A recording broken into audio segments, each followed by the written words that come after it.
All right, Kiss Army, welcome to the KissFAQ podcast. Thank you for letting us into your head. I hope we don't do any damage. This is a Kiss-related podcast by the board, for the board. We hope you enjoy.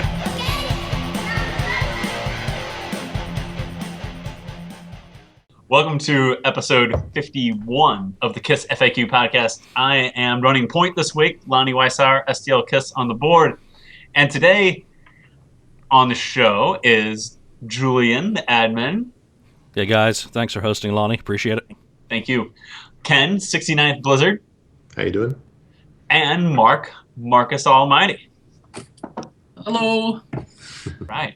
So 51 episodes, still going strong. And thank you for everyone who listened to episode 50. Thank you for everyone who listened to all the episodes and comments. And we enjoy reading your comments as always. So today, let's get right into it. Today, we did an episode a while back on the different Kiss movies.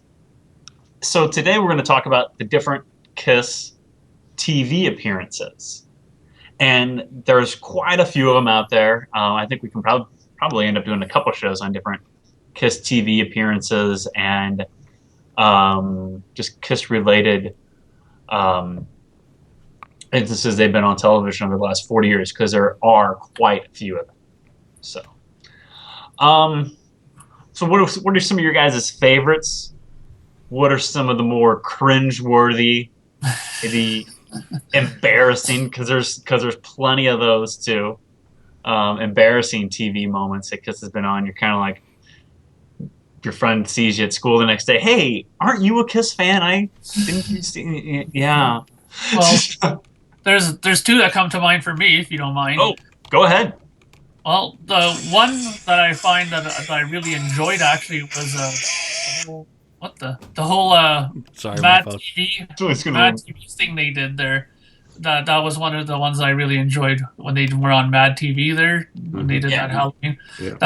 I thought that was really good. I found that surprisingly funny for Kiss. And the thing that I found most interesting about it, to be quite honest, is that I found out in my circle of friends and musicians that I hung out with, that whole TV appearance had the opposite effect. I found that a lot of the people actually found that it helped their credibility. A lot of people found that it was cool and funny, that they were surprised how good it actually was. Most people were expecting, a hand to the forehead thing when they expected Kiss on TV again. They're like, oh great, what's going to happen now? Right? But a lot of people that I know really enjoyed it, and I did too. And I found a lot of people were really hip to it and enjoyed it. The one moment that, to me though, is pretty cringeworthy. Not so much because they were bad on it or anything, but again, I guess it was the era, is when they were on Oprah Winfrey, Paul and Gene there. I mean, Gene, with that eye rouge there and that cheek rouge there, and just the makeup that they had on, it was just like, wow, like they were like, borderline, looking like ladies there at one point. And it was just, again, they were just trying to keep up that whole image of, how many women we were with, and it's like a buffet table, like Gene would always say, and stuff like that. And it's just, that to me I find it more humorous now, but I think back then that would have been one of those moments where people would have came up to you and said, you're a Kiss fan? Like those people, like I could have just imagined that being the negative appearance then. But I just find it funny now more than anything, that whole appearance on Oprah. But yeah, those were the two that stand out to me so far. Yeah, I think the Mad TV thing, for a lot of people, really stands out as maybe the second generation Kiss fans to be like their Paul Lynde moment, if you will. Granted, Kiss was exposed quite a bit during the reunion tour, but there wasn't like the big moment on television. I don't know. Was Kiss on TV a whole lot? There was the Shout It Out Loud video on MTV, and Kiss Mania was going on, but there wasn't like a mainstream television appearance that I can think of by the band. There were commercials a lot. Dick Clark's "Rockin' New Year" would probably Yeah, be the okay. kind of Yeah, the that's only I got a good yeah story about that. yeah the only mass market one I can really think of in that period, other than the kind of like the stuff beforehand, the Grammys and The then Grammys, obviously. I can't think of much. MTV Awards, Under the Bridge. Under the Bridge, yeah, Yeah, that's good. so That's, two very high profile ones. yeah, but I think that, but as far as like a not just playing, but the Mad TV, they didn't even play, but they're in those some of those skits and that's it. Kind of looked like, or to me, it was like this is what Kiss on Saturday Night Live always should have been that never was, and they came as close as they possibly could with that Mad TV appearance, and it was, and the skits were really funny too. They were cheesy and they were tongue in cheek, but they were funny. And I remember it was on Halloween night. It was on it aired the same night that the Dodger Stadium show was, and then like after Mad TV, they played the first couple songs from Dodger Stadium after that. Oh, that's why I didn't see it, because I was at the Dodger Stadium show. Okay. That's It's Yes. like, I'm wondering why I've actually never seen it. That's right. really. I've never gone back.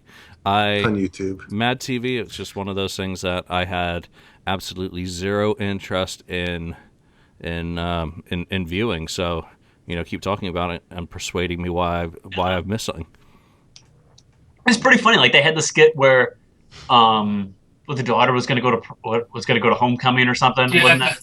And like Graduate. they open up the door and the four of them come walking in their destroyer outfits, costume, and they look, as much as maybe I thought it was cringe-worthy at the time the way that I thought they looked. I thought Gene looked ridiculous in that destroyer outfit in '98, but I wish he looked that good now. But there they were standing there, and like the mom comes in, and she's like, "Oh yeah, they took me to prom too." And then the grandma comes in, "Oh yeah, they took me to prom too." It was kind of funny, that, That is funny. and like, "Oh yeah, Kiss is timeless." They're telling it's tongue in cheek, but it's pretty funny.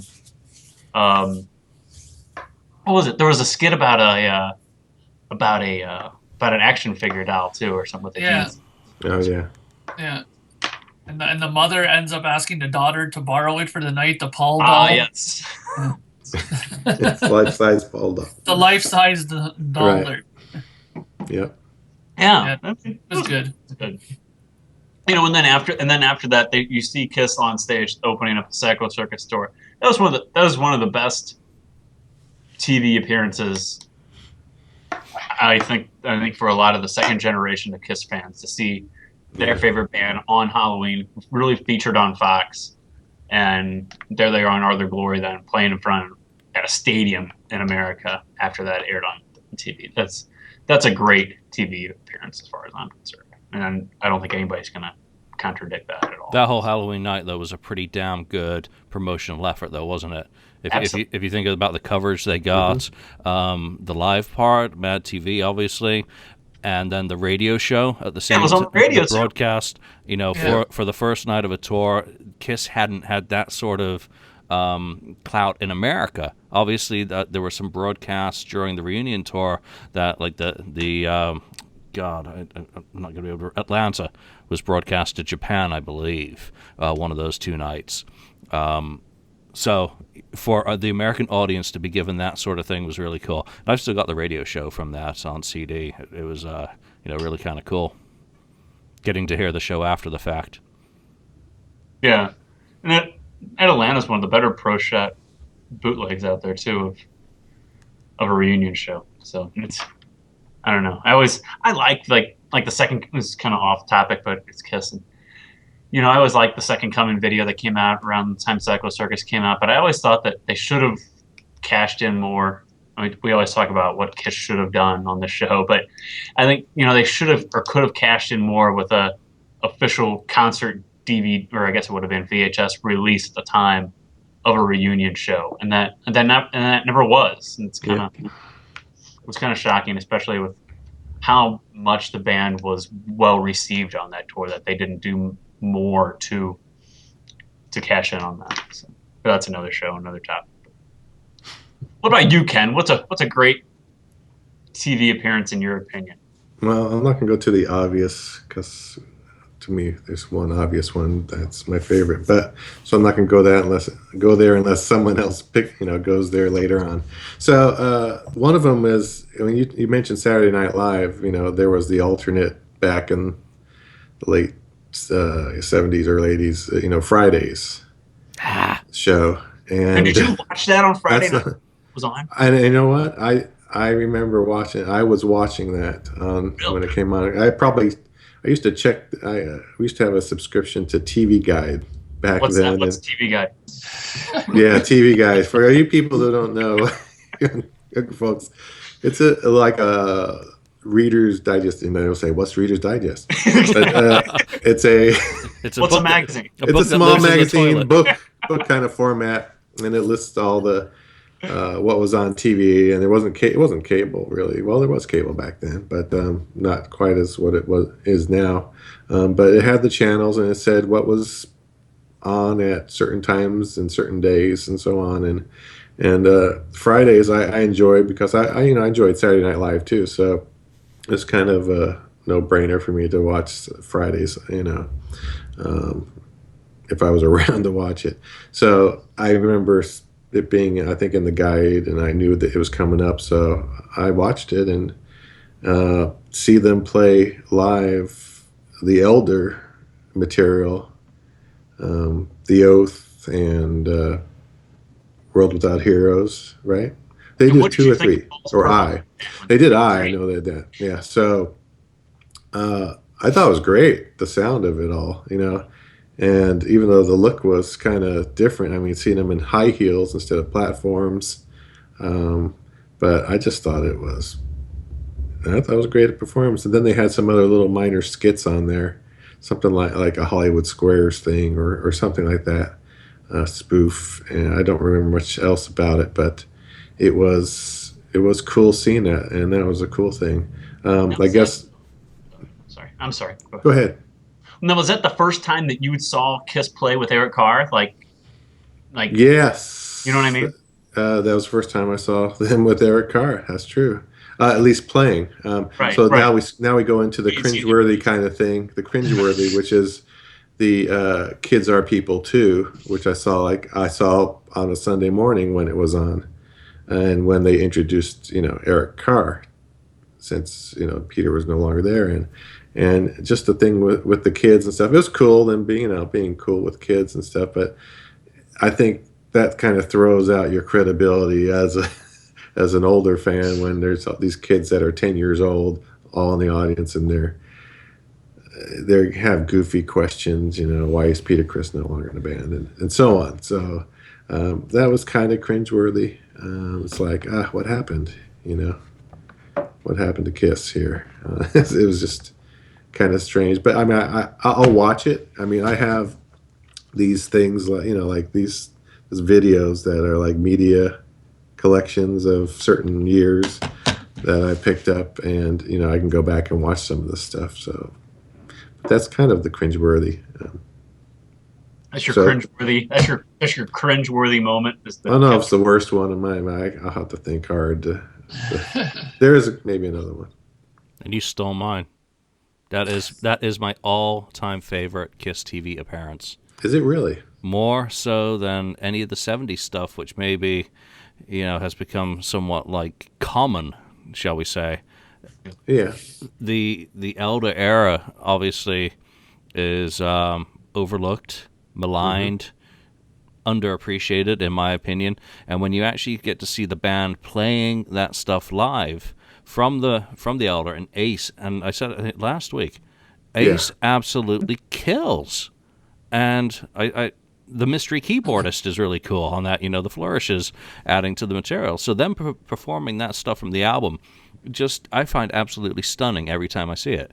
So I think that's a fantastic pick, and I know people have been talking about this whole Elder era lately a lot with the threats to burn videos and whatnot. But it's really a cool period. That he only had his purple headband for a very short time, so it's really fun. Yeah, I think watching that though, it brought up a lot of things though with people too, because it also made people scratch their head about them not even doing a tour for that record, and just seeing them play those songs and seeing how well they played them. It's just one of those moments like those how cool would it have been if they actually did a tour around that record. Oh, they It sounds- tried to tour so badly. They tried. They kept coming up with proposals. They kept doing all the budgets for it. They did it multiple times. Their little trip to Mexico was supposed to be to announce the South American tour. So they had tours on the brain. But it's such a tough period for the band, and I don't want to give too much away with something that might happen next year. But it's a really tough era for the band, and that's all we basically got of them really performing live. Solid Gold was lip sync.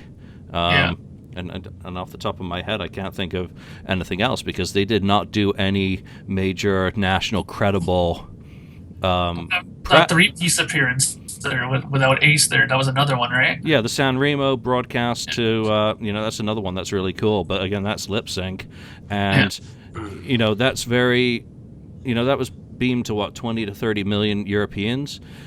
Fridays was to a very small audience on the West Coast. That was not nationally syndicated, I don't believe. It may have been reshown later. And Solid Gold was the complete wrong demographic. And very, very few people were getting to see the videos. So that is it, and that's what, to me, makes it so fun.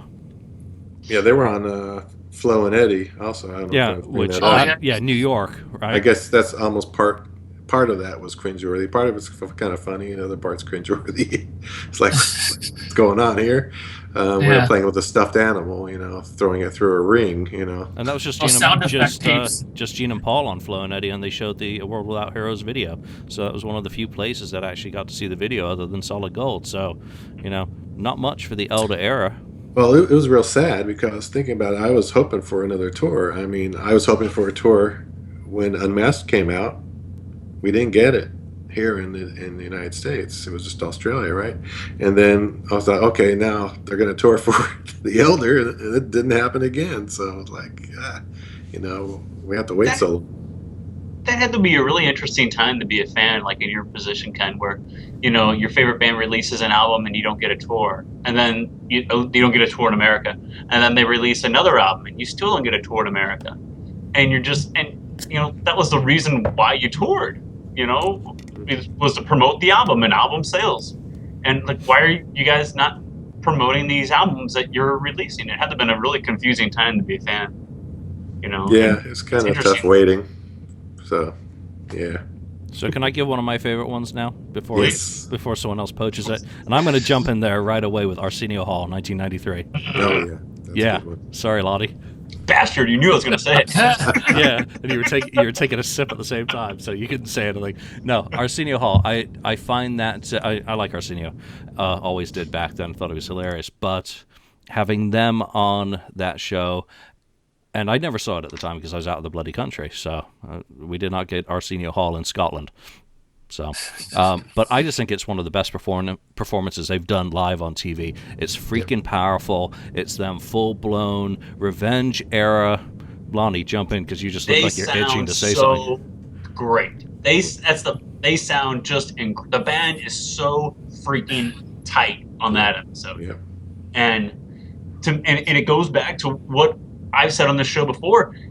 When the reunion tour was announced, I was almost disappointed, because I wanted to see that band so bad because they sounded so freaking incredible.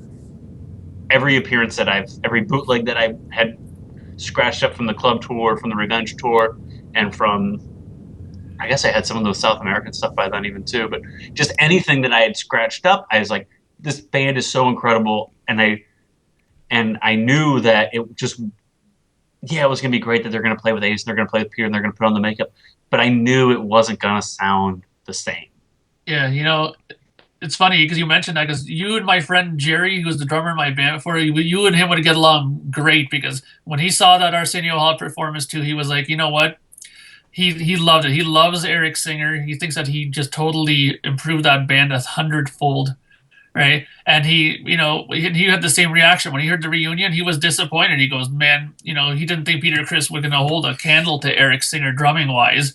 Right. So he was kind of disappointed about it. So I just wanted to throw that in. I mean, but that Arsenio Hall appearance, to me, made me so proud to be a Kiss fan at the time, that here they are. And you guys, you got to remember, Arsenio was huge at the time in America.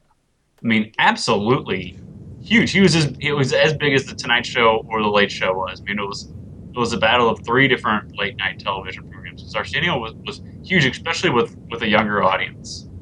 And for them to get up there and do what they did on that show was just incredible. And So, their song selection was absolute perfection for me perfect. because Mm-hmm.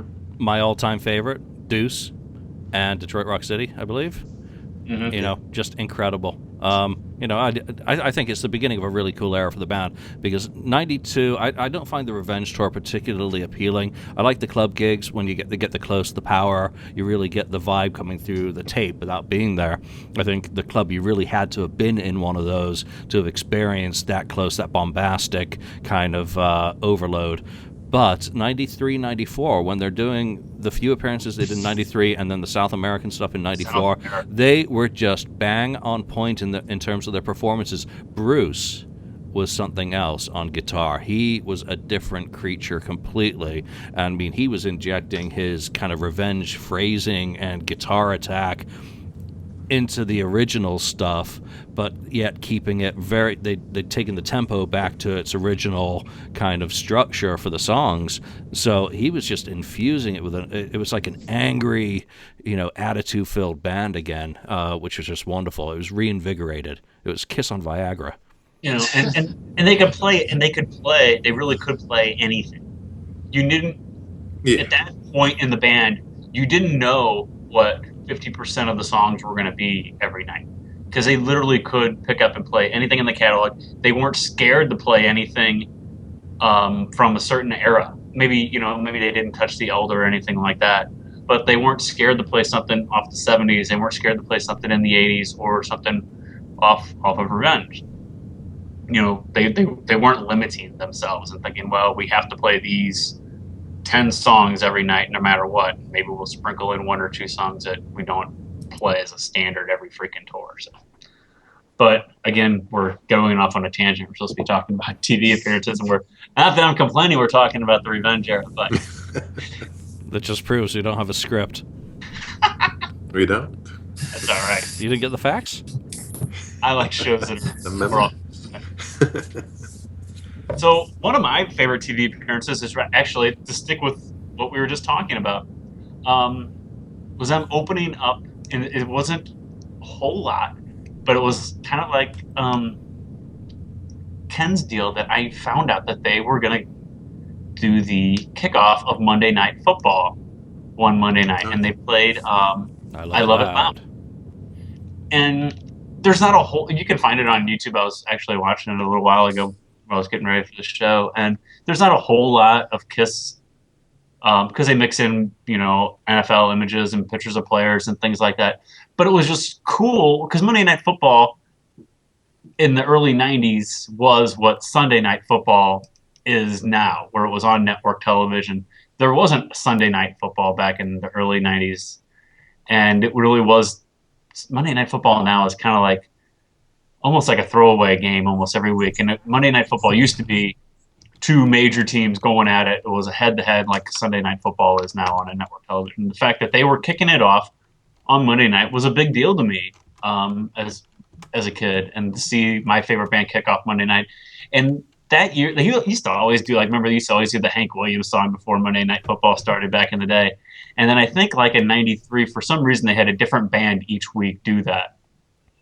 And the fact that Kiss was one of those bands, I think, proved to me that, yeah, they are relevant. My friends are wrong. Kiss is, you know, a relevant band. And I was proud to go to school that Tuesday morning and like, did you guys see Kiss, you know, open up Monday Night Football? Yeah, it was cool, you know. So that for me is like almost like one of my, not the, but maybe one of my Paul Lynde type moments, that there's my favorite band kicking off a major football game in the fall, you know, and proving to myself, not only proving to my friends, but proving to myself too that they are relevant, and, you know, they are still, you know, a viable act, especially at that point when they, let's be honest, they weren't that popular in America at the time in '93. So that's one of my all-time favorites. You know, even though Julian stole my all-time favorites. Sorry. I left you a scrap from that era. Yeah, I mean the Monday Night Football. And don't worry, you can always do the Jim Blossoms one as well, or what was it?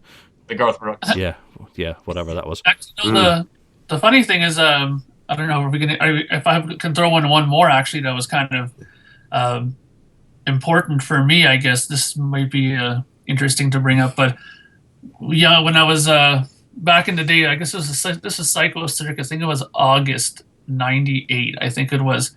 And I was really big in wrestling at that point. Still, like I loved watching WCW wrestling, and that was one of those moments where I was like, I couldn't believe it when they announced that Kiss appeared on Monday Night Nitro, played God of Thunder to introduce one of the new wrestlers that appeared on WCW wrestling. And I remember when that came on, I was like, wow, I just couldn't believe it because it mixed the two things that I loved, which was wrestling at the time and Kiss, right? And I mean, I have it on the YouTube here. You can see there's, I don't know if you can catch any of that, but they're on Monday Night Nitro there, and they're actually introducing a new wrestling character who looks exactly like Gene. Like it's funny because I'll just shuttle over to it really quickly. The demon, or That's the guy. Yeah, Dale Torborg, the demon. Right. But it wasn't Dale Torborg that night, though. Wasn't it? No, it was a different wrestler named Brian Adams. And then, but his next appearance, that's really no relation to the singer. I don't know nothing about wrestling. But that wasn't Torborg that night. I set my VCR to record this, and I remember having to fast forward through like 3 hours of freaking wrestling crap. Men in tights. And I was just never into wrestling, so I finally get to it, and the tape runs out. I missed the part where they had that demon wrestler wrestle with Gene Simmons, and they had that kind of Phantom Meets the Park part. No, it didn't happen, did it? You ready for the real Gene? Yeah, exactly. No, that's a good one though too. I remember watching that, and that actually got me back into wrestling for a while. Like, I guess it did its trick for a guy like me. Like, I watched it that night to watch Kiss, and I ended up actually watching. I got me hooked back on the wrestling again for a while. I started watching for a while, and obviously waiting for the Demon to come out too to see if he'd wrestle. And he would always lose. You remember that, Mark? Yeah. He would always lose. Every week he thought he would lose. I know. I thought that was really odd too, because I mean, I remember reading stories in wrestling magazines about how they were being courted by both WCW and WWE wrestling with Vince McMahon. And it was just a whole thing with the whole money that, WCW and Ted Turner was willing to chalk up more money, obviously, to make it go over. Kiss went to the entity that offered more money? What? Of course. I'm just saying, like, but in retrospect, maybe it would have been smarter to go with WWE. They did survive. Vince McMahon has always been the smarter wrestling mogul, right? But, in any case, that's neither here nor there. But that was definitely an interesting moment in terms of meeting the two worlds of music and wrestling together, right? So I definitely thought that it did a lot of help for them, too, because lots of people who loved wrestling, I know in circles around where I live, were talking about that, too, that they weren't even Kiss fans. So, it did its job, right? Yeah, I think so. So, what are some other ones? There's plenty to choose from. What about... And this one, I think, did wonders for the band, actually. Maybe not this last time, but the first time they appeared on American Idol in the spring of 2009. And say what you want about, Kiss and American Idol. But at the time, American Idol was like the biggest show in North America. I mean, it was absolutely humongous at the time. And the fact that they appeared on the finale... And I think a lot of, and maybe I'm theorizing here, but in the spring of 2000, after they did that, I think they hadn't toured America in quite a while at that point. They had already toured Europe in the summer of 2008 with the Alive 35, and they had just done South America in the spring of 2009. And maybe the tour was being routed already at the time for fall of 2009. I mean, I don't work in tour productions. I don't know, exactly how far in advance that tour was booked or anything. But I think maybe promoters and Kiss saw how well they were received on that television appearance. I mean, it was huge. And And I remember like for the next couple weeks even that video of Kiss on American Idol was like the number one downloaded video clip on iTunes for like the next couple, not like the next day, for like maybe like the next week or so. I mean, I think it really sparked a lot of interest in the band. Like, oh wow, it's Kiss, and I don't, I don't think people knew that it wasn't Ace and it wasn't Peter at the time, but I don't think people, really cared. And a lot of people and the casual fan to this day, I don't think really cares anyway. That's a show for another day. But I think that appearance was very important for them, and they looked good on that appearance. I say what you want about Adam Lambert or whatever. And thank you, Mark, for the video, but I think that appearance was really important for the band. That helped gave them like that extra surge. Like we've talked about different surges before on the show, and I think that appearance in 2009 really helped propel that surge that they got in '09 leading up to Sonic Boom. Yeah, I'd have to agree. Adam Lambert is perfectly fine. Very talented singer, great voice. Yeah. I'm actually one of the few that is probably glad that he's working with Queen, even if I wish they didn't call themselves Queen. But the exposure that they got off that, it's a great contrast with how little they really did in support of Monster, and you can just see the major difference between 2009 and 2012. So I really hope from that perspective, I don't want to linger on, American Idol, that, when 2016 rolls around and hopefully they do an album, that they have some avenues that they can get on TV or on some of these private channels now that are really becoming popular, Amazon, Netflix, all these streaming media sources, HBO even, and do some pretty cool stuff. Yeah, absolutely.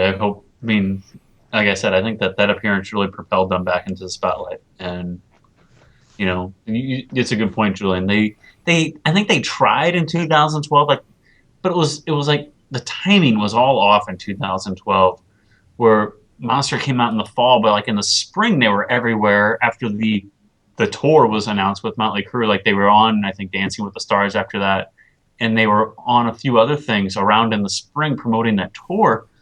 But I never understood, and we're all over the place tonight, but I never understood the timing of Monster coming out in the fall like it did when all this promotion was going on in the spring before the tour. Who releases an album after a tour?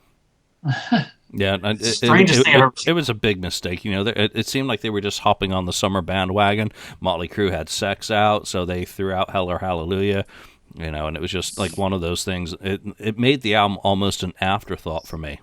The tour's over and then the album comes out. It still makes zero sense to me. But hey, they promoted it on the cruise, and then then you could watch the songs dropping on a nightly basis in South America. It was really sad. It's disappointed that they played half that album.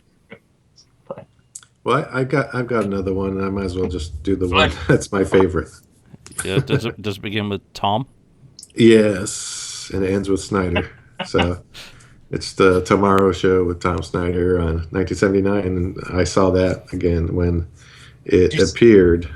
The initial appearance. Yeah, that's awesome. I came home and I think I watched it with my mother actually, and because she used to watch that show all the time, and I knew Kiss was going to be on it, and it was just so cool. The interview, you never had a long interview like that, and it was comical with Ace going nuts, and so yeah, it was great. And to me, it's kind of I wouldn't say it technically my Paul Lynde kind of thing for me, because I didn't see the Paul Lynde show when that was out. I probably could have, but I don't remember seeing it, or I missed it, or I don't know what. But you didn't have TV Guide? You know what? I'm sure we had TV Guide. Got lost in the mail. I'm sure we had it, but you know what? At that time, I was not listening to Kiss. I don't think I even knew who they were at that time. Not until probably 75, 76, probably 76. A friend showed me a cover, but I just kind of blew it off like it was their first album. I blew it off that. What the heck's that? Yeah, so I started like a year later than I probably would have.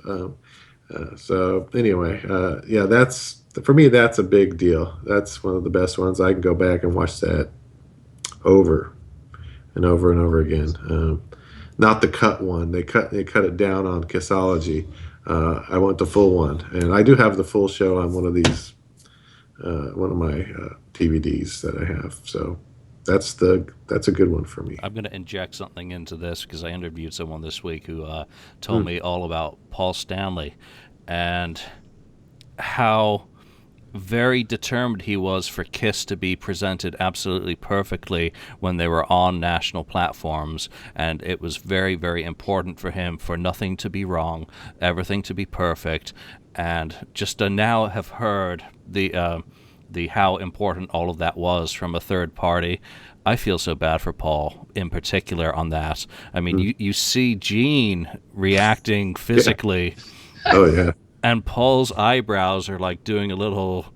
You can just see him starting to wig out, for want of a better term, on Tom Snyder. I'm going to go back and watch that full one because I think on anyone's TV list, if that is not near the top or at the top, it is just the most perfect bit of disaster viewing possible. It's like watching the Hindenburg. Exactly. Yeah. That's exactly what it is. I mean, and it also is a great example of non-scripted television. I mean, you could tell that they were just going off, and there was nothing obviously prepared beforehand for this. This has just come as it goes, and I guess it didn't help that Ace had a whole bottle of champagne beforehand in the dressing room. But I mean, it's not. Yeah. But I mean, no, but that's the thing. Maybe it did help because it was definitely memorable. Look how much we're talking about it now, years and years later. So, did it do its job? Of course it did. Maybe to them, they were probably blue in the face or steaming, because of it. But it definitely made people talk, and isn't that what they wanted? Oh, there's no doubt. Yeah. I mean, and my friends and I still quote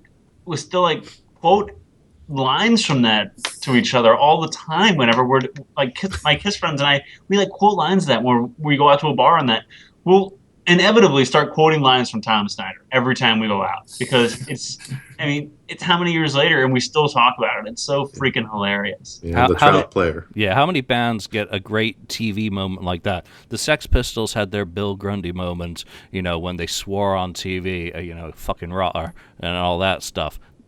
Kiss has Tom Snyder, which is just goes beyond, the pale of what the Pistols did on TV because it's just so damn funny. Exactly. Can you imagine being Bill Coyne and being back in the dressing room when they're going back to take their makeup off? I mean, that's like my fly on the wall Kiss moment. I would love to have been in that room when the four of them went backstage to take off the dress, to take off the makeup. And what was said, if anything was even said, or Gene and Paul just didn't even speak to him. I'm pretty sure Paul was in the limo by the time anyone else got back to the changing room and was out of there. I am sure. Yeah. It'd be unbelievable to hear anything that was said. Or I guess we would have known if Fist would have flown because there would have been in one of their books they would have talked about that. All right, can I jump in with mine? Absolutely. One now. I've got two. One I'm going to do quickly because technically it's a commercial, and theoretically commercials are for TV. And I don't know if this was actually ever on TV because I only saw it online. And it is Ace Frehley's Dunkin' Donuts commercial. Profit and loss statement, 2007. I believe it's his last appearance in makeup. And there's not a whole lot to say about that other than it's just so fucking funny. Hearing his cackle, seeing him in makeup one last time, basically. It didn't make me go to Dunkin' Donuts. All right, so that's enough said about that. It's my next pick is actually the real one, and it's from my youth. Soon after becoming a fan, I did catch a rebroadcast of MTV's Animalize live, which was my first experience of the band live. So again, we've got the emotional connection that I always harp on about because that was me seeing Kiss live for the first time, and I thought it was the greatest thing ever back then. Nowadays I complain about it's too fast, it's not that great, it's blah, blah, blah. But back then, it was fantastic. So it really... It didn't get me to go and see a Kiss show anytime soon, obviously. But it was, for many years, the only way I had to listen to them live or see them live. So very special. Yeah, I get, but you put yourself in that moment, seeing that live. I mean, it isn't. I mean, it's a great television appearance, really. Yeah, and to this day, I still like watching Eric Carr on this Oh because yeah. because more than any of the other members of the band, Gene looks a bit silly. Paul is hyper, and Bruce is, well, kind Bruce of. is still Bruce. It's a little stiff. Bruce is still Bruce then. Yes. Very very competent, but not Hmm. not visually exciting. But Eric, on the other hand, is just a monster. So, Beast back I can watch that nowadays, and it takes me back to when I'm 14 years old again. So, real fun. Along those lines, I'm gonna kind of, no, well, kind of along those lines, but going to an MTV appearance, and that's MTV Unplugged for me. Hmm. It's probably maybe one of the most important Kiss moments of all time on television. But um, you gotta remember that for a lot of us, or for most of us, it was pre-internet at the time in '95. A lot of us didn't have internet at our homes. We might have had it at school, or you might have had it in the library, but not everybody had, you know, internet in their homes. So to I didn't know that, that obviously was recorded in August of '95, and I didn't know that Ace and Peter had played with them. And I remember seeing I remember I was at my girlfriend's house, and I was sophomore in high school, maybe junior in high school, something like that. And we were watching MTV, and a commercial came on that said, "Live on, no, not live, but on Halloween night, Kiss MTV Unplugged." And I was like, "Oh wow, that's awesome! Kiss is gonna be on MTV." I didn't even know Kiss was gonna be on MTV Unplugged. And you can say what you want. Like, well, how big of a Kiss fan are you? You didn't know that had happened. But anyway, whatever. I didn't know that they were gonna be on it. It's like, "Oh, it's so cool." And she looked at me and she's like, "Really, Kiss?" And I'm like, "Oh yeah, because Kiss not big at the time." I was like, "Oh yeah, that's great. I can't wait." So Halloween night comes, and I'm watching TV in the basement at my mom and dad's house, and I'm talking to her on the phone as I'm watching it. You know, you're on the phone as a kid, and you're not texting your girlfriend in '95. You're on the phone with your girlfriend actually in '95. So yeah, you guys. With a cord on it. Right, exactly, with a cord on it. And my mother would pick up the phone. "Oh, you're still on the phone?" Yeah. So, but I'm watching it, and they come out of Every Time I Look at You, and when Paul Stanley introduced Ace and Peter, and they came out, and I couldn't freaking believe it. I mean, I literally screamed like a 12-year-old girl when Ace and Peter came out. I was like, I couldn't believe that was even happening. And I was just dumbfounded, I'm glad, when looking back on it, I'm glad I didn't know that this had taped back in August and that Ace and Peter came out and played songs with them at the end, because it put me in that moment watching it like I was someone in the audience, not knowing that this was going to happen. And it was just, it's God, it's 20 years ago, but it's a moment that I've never forgotten, and I never will forget because it was so important to me. That not only is my favorite band on MTV Unplugged, because it was kind of a thing of credibility that your band's on MTV Unplugged, because that was a big thing at the time, that bands like Stone Temple Pilots and Nirvana had done, and they're having Kiss on MTV Unplugged. But come to find out, the only way they would have Kiss on MTV Unplugged was, Bass and Peter came out.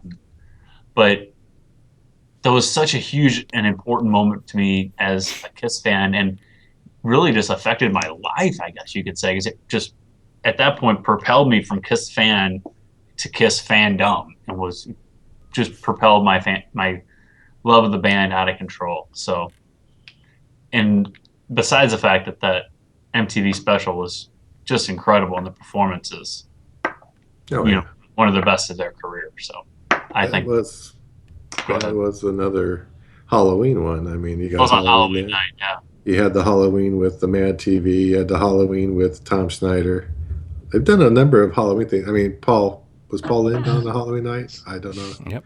I think Was so. it? Yeah. So it's kind of one of their good nights.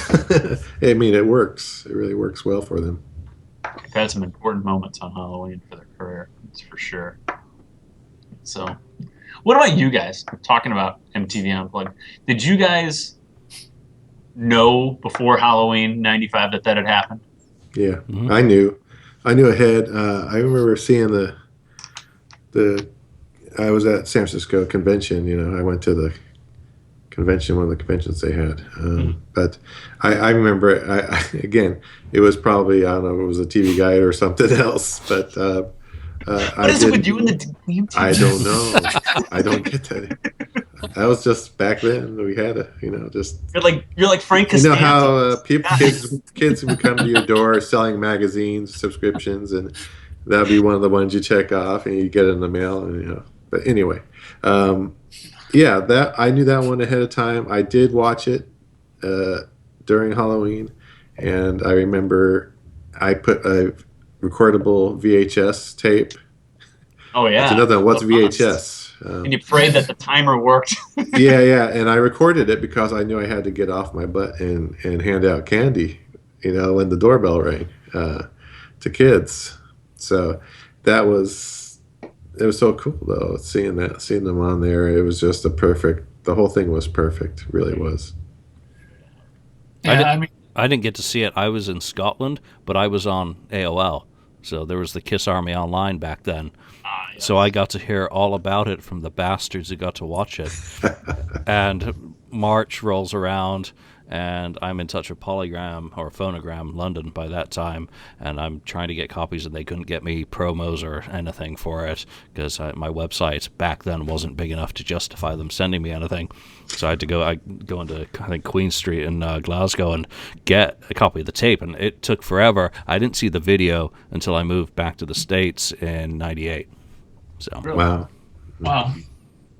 Yeah, for me, I didn't know anything about it until one of my friends who was in my band, and he was a massive, massive Kiss fan. His whole house, like much to his wife's chagrin, was completely decorated with Kiss stuff everywhere. Sounds like where I live. And he was the one who told me when I went over we were working on some new songs for a record, and he was like, "Dude, you don't believe it, man. Ace and Peter were back with Kiss," and I was like, "What?" Like couldn't even believe it that when he told me that, right?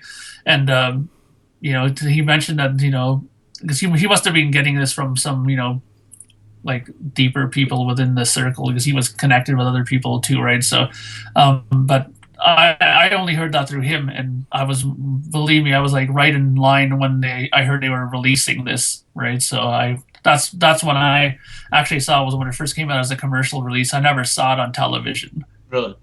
Yeah. Which reminds me, Mark, you've mentioned your band, and I wanted to give you a shout out. The Kiss Room last Friday. Oh, okay. Yeah. Your demo. Fantastic, and congratulations to all the other guys who submitted demos, but I'm going to point at Mark right here. Did a great job on it. Fantastic. Kiss Room, you were awesome as always. So I hope they do that again because that was really fun. It was cool. It was really cool doing it. Thank you very much for the kind words, and thanks to everybody else who actually messaged me and said similar things, and Ken too. Thank you very much, and I'm sure Lonnie probably thought the same thing, right? And work is just unbelievable right now. That's okay. That's cool. But I really do hope they do it again because out of it actually came some interesting things because some of the other people who were doing songs, we all kind of contacted each other afterwards, and maybe there might be some collaborations in the works with some of the people who did their songs with maybe I could do something with one of the other guys. The wheels are already kind of spinning, so if they do another Kiss thing like that on the Kiss Room, which I'm sure they will, then I'm looking forward to doing another one, possibly with one of the other people that did a song too. So very cool. Awesome. That's awesome. So we've talked about some great stuff. Anything else out there? Yeah. That's cringeworthy. Oh, cringeworthy. Oh, Julian, go ahead then before we go into cringeworthy. Okay, since we were just talking about MTV and Unplugged, which I didn't get to see, one thing I did get to see, and it was the tail end of my university career at Canterbury in England. That was the 1997 MTV Europe broadcast. I think it was from Rock Am Park, great. or Rock Am Ring, one of those. I can't remember which precisely. But trying to find a place in the student union, I don't remember where I actually got to see it. I don't think they had MTV in the student union, or if they did, they were playing utter shite in there, like Spice Girls or Gary Barlow or any of that crap, whatever. But getting to see it and getting to see the reunion, at that point I had tickets for Finsbury Park, and I was really excited because that was, again, finally I'm going to go get to see Kiss, and getting to see what I was going to get to see, which was a European festival. And the band, they were pretty good. I mean, I don't think at that point that they were as powerful or as strong or as tight as they'd been early on in the reunion tour. And obviously, I'd heard a lot of bootlegs by then. But just getting to see them on TV in England was really cool. And far more cool than getting to watch the Jack Doherty show later, which was in conjunction with the Finsbury Park. Why didn't you go to that festival in '97? Which one, Finsbury? Yeah. Like a fucking car broke down. Yeah. Remember the story he told us about that? I was living near Hereford, I think. Yeah, near Hereford. And I went to leave, and car broke down, bottom of the driveway. You have great stories about getting screwed out of seeing the band just like I do. Yeah, well, most of the reasons I got screwed out of seeing Kiss before 1998 was my own damn fault, except for that time. So I didn't drink all my gas money that time. I had money. I was set. I was ready to go, and it all went tits up. So there you go. It made it all the more worthwhile in 1998. Yeah, absolutely. Definitely. So that's a good one, though. 97, though. That's a great appearance. Absolutely. He really showcased that reunion tour, which is we talked about earlier. I didn't think got documented into a long form video as well as it should, but that is a great appearance for sure. Yeah. So. Well, before we get into cringeworthy real quick, I want to talk about something else that's a favorite of mine, and it's kind of timely, and that is the Family Guy Kiss Save Santa appearance, which is I actually watched it the other night. It's really funny, and it's Gene and Paul's voice in there. I'm not quite sure. I don't think that's Ace and Peter's voice in there. It was recorded in 2001, so I really doubt that it's Ace and Peter. And I was watching it. I like the fact that they say Ace Frehley in the episode. They don't say the spaceman in the episode, actually. So that's a nice point out to it. But and I think it's a relevant piece still. A relevant appearance of the band still because, Family Guy is on TV so much still. I mean, it's on Cartoon Network every night. TBS, it's on there all the time. It's on syndication so much. And they had the appearance obviously with the Kiss Save Santa type thing, and they had the other appearance too. And Peter goes to Kiss Fest that they call. I like that one.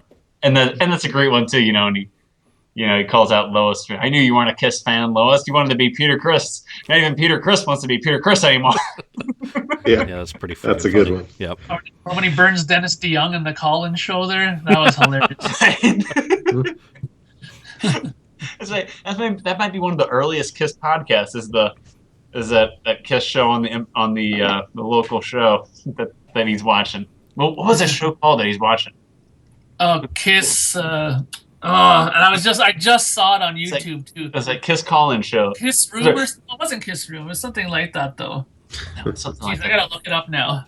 It was okay. Caller, you're on the air. Yeah, Kiss rocks. All right, good call. Good call. Hey, and I'll find it. You guys can tell we are really not scripted today. That we're really just flying by the seat. Kiss Forum. There you go. The Kiss Forum. Yeah. Yeah. There he is. Could have been the Kiss FAQ. Oh, Jesus. The Kiss Forum. There's Peter sitting in bed watching the Kiss Forum. It's so great. Well, you never know. They might have based it on us in the FAQ forum. Yeah, you never know, eh? Yeah, they may have stumbled upon that one thread. Is this Dennis DeYoung? That's the show. That's where you're just. No, that's the best part of the whole thing was that. Come on, fess up, is it? Yeah, it is. how we compared "Come Sail Away" to Detroit Rock City. That was good. Oh, He has the trivia kiss off, I guess he has with the guy before the show, and they're going back and forth about KissFAQ and seeing who knows more about the band. I think we've all been there, the Kiss fan, like going back, maybe not in that style, but I mean, you see a guy as a Kiss fan. Well, how big of a Kiss fan is this guy? You know, does he really know as much about the band? We've all kind of experienced something like that a time or two. So, the Family Guy is really good though, because I think it's very it's those episodes aren't new, but they're still very relevant because Family Guy is so syndicated and people see I'm a Kiss fan. And they're like, "Oh yeah, have you seen that Kiss Family Guy episode with Kiss Save Santa?" I'm like, "Yeah." You know, and they start quoting stuff like that. Man, it's always a fun time. I enjoy that. The Family Guy is great. So, what about you? What about cringeworthy stuff? There's some more cringeworthy stuff out there. Well, the only other old cringe Oh man, is there ever? I mean, there's one that comes to mind right away for me when I think of cringeworthy, and that's got to be that Kiss Dr. Pepper commercial with Michael Jackson, the phony Michael Jackson. I don't know if you guys have ever seen that, but just to show you, there's like a commercial that they did with this phony Michael Jackson there, and he's supposed to try to destroy Kiss here. All right. Well, that was from Mad TV. Oh, yeah, that's TV. Oh, so that's where I remember seeing it from. Okay. Yeah, that was one of the Jackson skits on Mad TV. Yeah. That's right. Yeah. Okay. So I don't know why I thought that was. That's one of the bad skits on that Mad TV episode. Is the Michael Jackson thing. Right. Yeah. Oh, that's what it's from. Okay. Because I don't know why for some reason I thought that was a commercial for some reason. It must have been when I was like going back and forth from the living room. I must have came back and thought there was some kind of weird like. Michael Jackson looks really cracking in this if you look at him, right? He doesn't look anything like him, but Yeah, it was just a impersonation. Yeah. Oh dear. Yeah. It's ironic there that he gets beat up by the Kiss kids, Yeah. How very 1984. So the other one I was going to say is that Mike Douglas show where the part where Gene has to come out and try to represent the band and Toady Fields, right? Yeah. Just kind of ripping him. I am devil incarnate. No, you're not. You're a nice Jewish boy. Yeah, which is too funny. But I mean, they make up for it in their performance later when they're on stage. But I'm sure the people in that audience like, what the heck are we seeing here? But that was a good one. Just came out. No one knows who they are.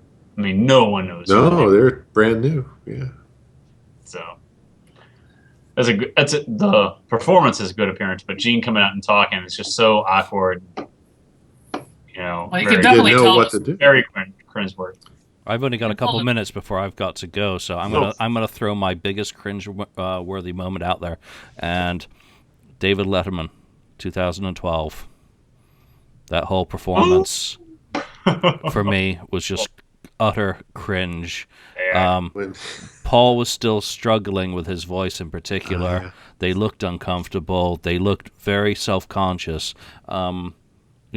I think Paul's a wonderful entertainer, and how he handles himself and deals with a lot of these challenges as he's progressively aged and his body has changed on him has been really, he's really done a great job of how he's held himself. But to see him struggle like that on national television on what was a great opportunity really brought home to me that that there is an end to the band. And it was like watching it and being reminded of something that you love and care about that isn't the same as it once was, and how he was trying so hard but unable at that time to particularly cope well. And obviously being on TV, all the kind of flaws are there and magnified more so than when you're in the audience. So I found it uncomfortable.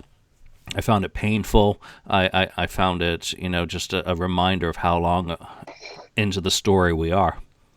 That kind of reminds me like what it must have been like to watch Willie Mays play with the Mets or something, because it's just over and he stayed at the party a little bit too long at that point. It's kind of what that reminds me of. But mine's right from your same time period, Julian, and that's 2012 when they did Dancing with the Stars. no, not only did the band really not sound very tight to me on that, but Paul didn't sound very good either. And throw in the fact that it's Dancing with the Stars, and it's just that's not very rock and roll or very rebellious type of programming to me. You're kind of catering the 40-year-old women, watching their favorite C-list celebrities try to pull off some dance moves, and it's like, It's no American Idol. really, it's much farther down the rung than American Idol, even doing Dancing with the Stars. It's like, I understand that you're on TV in front of how many millions of people, but is that really how you want to get on TV in front of millions of people? So It's the that's wrong millions of people. That's the thing. exactly. Mm-hmm. What about you, Mark? You got another cringeworthy moment that we haven't brought up? Uh, no, I mean, I don't. I think that we've pretty much touched on all the ones that at least I've seen myself, right? I mean, I have to agree with Julian about the whole David Letterman. I actually did see that performance, and I remember when I watched it, I was kind of like, you did get that kind of uncomfortable feeling. It's like it's almost like you were just waiting for something worse to happen, and they were kind of like almost like teetering, like it's like that moment when the band's on stage and you can see that they're on the fringe of something might go wrong, but it doesn't happen, and you're happy for them. But I always had that feeling when I saw them doing that, maybe there might be like a really bad frog note that comes out of Paul, or there maybe something might just happen that's just going to be like, oh no, like when you see it happen. But it was uncomfortable. I think that's the best term to use. It was an uncomfortable watch. It wasn't like when they were on Arsenio Hall, like that was just, they were confident, they were firing on all cylinders. This was like they were running on some really bad gas, unleaded fuel there when they were playing that. But it was, that to me was the most recent, I guess, cringe-worthy moment to me. So With you. So, well, all right. Well, to you out there on the Kiss FAQ, what are some of your favorite Kiss TV appearances that we didn't cover? What are some of your more cringeworthy Kiss TV appearances that we didn't cover? What are your thoughts on the ones that we did talk about? What are your more memorable ones? Do you have like a Paul Lynde type moment, if you will, of Kiss that we didn't talk about? So interested to hear members of the board's feedback. So please comment on the board, comment on YouTube, listen on Spreaker, watch us on YouTube. So we are 1 week before Christmas, and we'll wish everybody on the Kiss FAQ a Merry Christmas and Happy Holidays and very safe holiday season. So for Ken and for Julian and for Mark, I am Lonnie Weishauer, stlkiss on the Kiss FAQ message board. Thank you for watching and listening to the Kiss FAQ podcast. You stay classy, Kiss Army. Thank you for spending time listening to the Kiss FAQ podcast today. All sales are final. There are no refunds. If you like, look us up on Facebook or come over to the Kiss FAQ message board and discuss the topic we broadcast today. We hope to see you again.